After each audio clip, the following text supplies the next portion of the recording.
आप देख रहे हैं इंडिया न्यूज 24 टीवी। खबर मध्य प्रदेश स्कूल शिक्षा विभाग द्वारा प्रदेश के शिक्षाकर्मी, संविदा शिक्षक, गुरुजी जो सेवानिवृत्त हुए हैं उनको दिए जा रहे एनपीएस पेंशन प्लान और बाहर प्राइवेट कंपनियों द्वारा दिए जा रहे पेंशन प्लान के अंतर को आज स्पष्ट समझेंगे व समझाएंगे।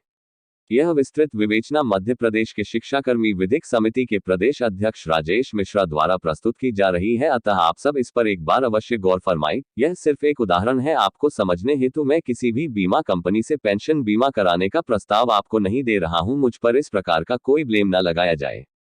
मैं सिर्फ आपको समझाने हेतु यह दे रहा हूं कि आप समझे कि आपका कहां नुकसान हो रहा है।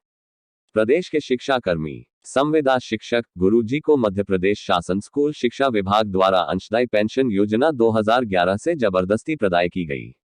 इस पेंशन योजना में कर्मचारी से प्रति माह उसकी वेतन का 10% एवं सरकार द्वारा अपना अंश 10% कुल 20% राशि प्राइवेट बीमा कंपनियों में जमा की जाती है। एक अनुमान के अनुसार किसी एक कर्मचारी से 5,000 रुपए उसके वेतन से और 5,000 रुपए पर शासन के द्वारा कुल मिलाकर 10,000 रुपए पर की राशि प्रति महीने बीमा कंपनी को दी जाती है। यदि कर्मचारी द्वारा 12 साल तक राशि जमा की जाती है और जब वह कर्मचारी 12 साल बाद सेवानिवृत्त होता है तो उसके जमा धन से आधा से अधिक कर्मचारियों को भुगतान किया जाता है। शेष राशि बीमा कंपनी अपने पास ही रखती है। उस शेष राशि पर बीमा कंपनी द्वारा सेवानिवृत्त कर्मचारी को मासिक पेंशन दी जाती है।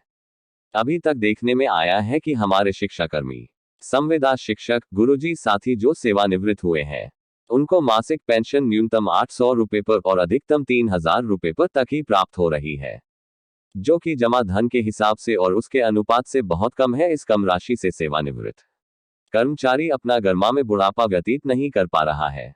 कर्मचारी मूलभूत आवश्यकताएं तो दूर की बात, अपनी दवाइयों की भी पूर्ति नहीं कर पा रहे हैं।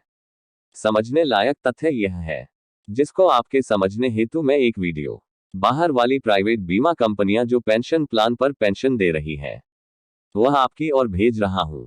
अंतर को स्पष्ट से समझने का कष्ट करें कि हम सब कर्मचारी इन जबरदस्ती दी गई बीमा प्राइवेट कंपनियों से कितना नुकसान उठा रहे हैं। जब कोई व्यक्ति स्वतः बीमा कंपनी से पेंशन प्लान लेता है तो उसको 1 लाख रुपए प्रति वर्ष प्रीमियम जमा करने पर 12 से 15 वर्ष बाद उसको पेंशन प्लान का भुगतान होना प्रारंभ होगा तो लगभग उसको 13,000 रुपए पर मासिक पेंशन प्राप्त होगी। और यदि कोई व्यक्ति 2 लाख रुपए वार्षिक प्रीमियम जमा करता है तो उसको 12 से 15 वर्ष बाद लगभग 26,000 रुपए पर मासिक पेंशन प्राप्त होगी। अंततः अपने हक को समझें, जाने, पहचाने, जागरें और जगाएं। मैक्स का जो प्लान है SWP प्लान है, इसका पूरा नाम है smart wealth plan. Fully guaranteed plan रहेगा।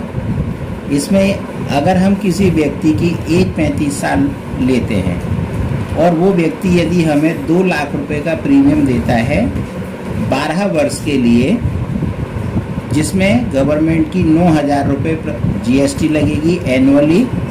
पहले साल की जो मेरी प्रीमियम होगी 2,09,000 रुपये आएगी। इसके बाद में सेकेंड ईयर, क्योंकि GST पहले साल 4.5% है और सेकेंड ईयर से मेरी GST 2.25% रहेगी, तो 2,04,500 रुपये रहेगी। एक एग्जाम्पल, उस व्यक्ति ने 12 साल प्रीमियम जमा किया, 2 साल का वेटिंग पीरियड रहेगा, उसे ना तो कुछ जमा करना है और ना उसे कुछ मिलेगा। जैसे ही 14वीं साल एंड होगी और 15वीं स्टार्ट होगी, हम उस व्यक्ति को 26,133 रुपये प्रति माह, और यदि वो व्यक्ति साल का लेता है तो 3,13,600 रुपये प्रति वर्ष पेंशन देना स्टार्ट कर देंगे।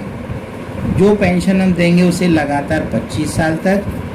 इन 25 सालों की पेंशन कैलकुलेट करें तो हम 78,40,000 रुपये पेंशन देंगे।